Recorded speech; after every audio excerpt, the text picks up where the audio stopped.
This is just after dawn, December 30th, 2018. I'm just going to make a progress report on the driveway. I'm going to take out this tree and actually bring it across the top of the drainage I put in. So probably bring it down through here and across like that.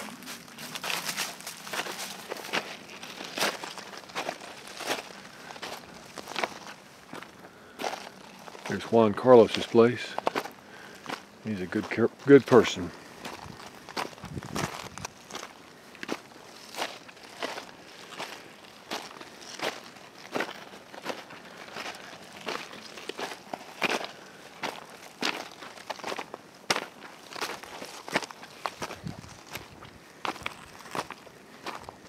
Got a couple of cameras that I put up here that capture the wildlife. One is right there. The water tank's on the storage shed.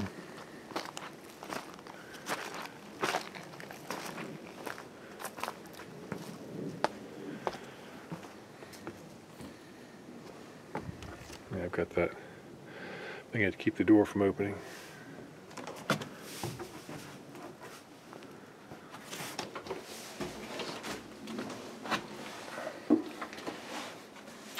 There's the shower I built. It's got about a 15-gallon tank in it. And then you put the fire in down here and the smokestack comes out and it heats it up. In the summertime, I place my beehives here and here. They can go out and have free flight without any impediment of trees and whatnot. In the wintertime, it's too exposed to the wind, but it's a nice view.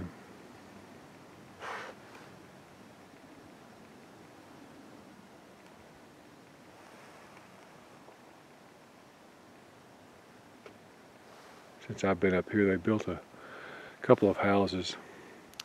That one, and there's another one down there in the woods in Deer Trails. And I recently changed from galvanized to stainless steel piping. I'll be interested to see how that holds up.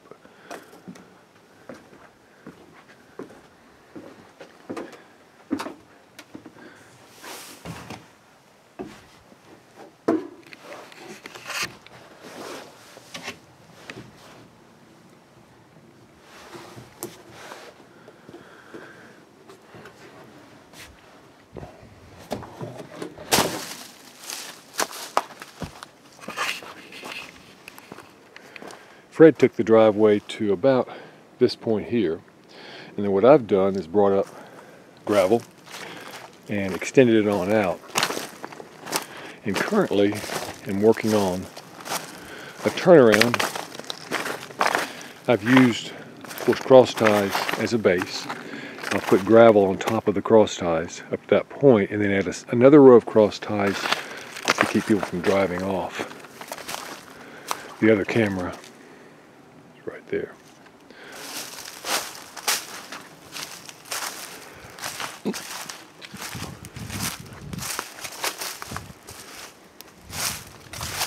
I'll put in also some angles, steel angles into the ground to help retain it.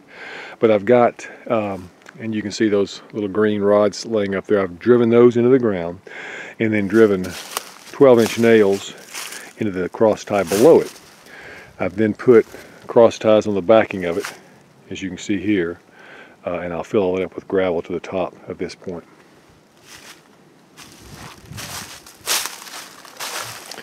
This fire pit I built several years ago, and the slate is from Al Bettinger's front walkway when he replaced it with something else. The good history behind this slate is his father got it for what was then just raw land in the mountains, which is now the Smoky Mountain Park.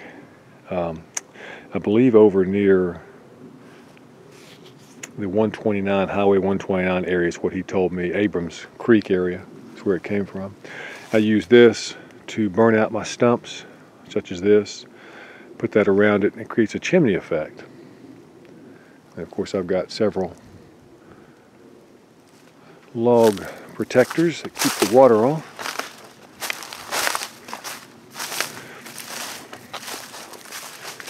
Based on the spring and fall equinox, this is due east, and my hope is to put the house in right here and have nice winter sun coming in from the south, and having the dormers up there facing the east so you can get some early sun there.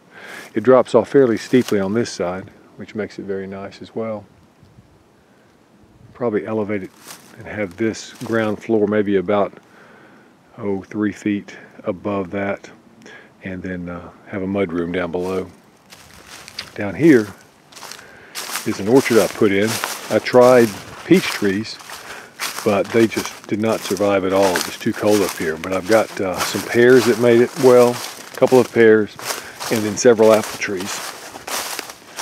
I lose apple trees every year, it seems. So I don't know if it's the lack of moisture, although this past year was a very, very wet year. But when I put this in years ago, I would fell trees and drop them horizontally across here, as you can see down through here. And the dirt over a period of time would build up against it, creating almost like a berm, and then put the tree in on the back side of that. I actually have to cut down a lot of these larger trees to get more sunlight in here. These have done fairly well, but it extends back over, as you can see through there, and some have made it and some have not. But eventually this whole area will be, I'll fell the trees and use those to make some wood for the house.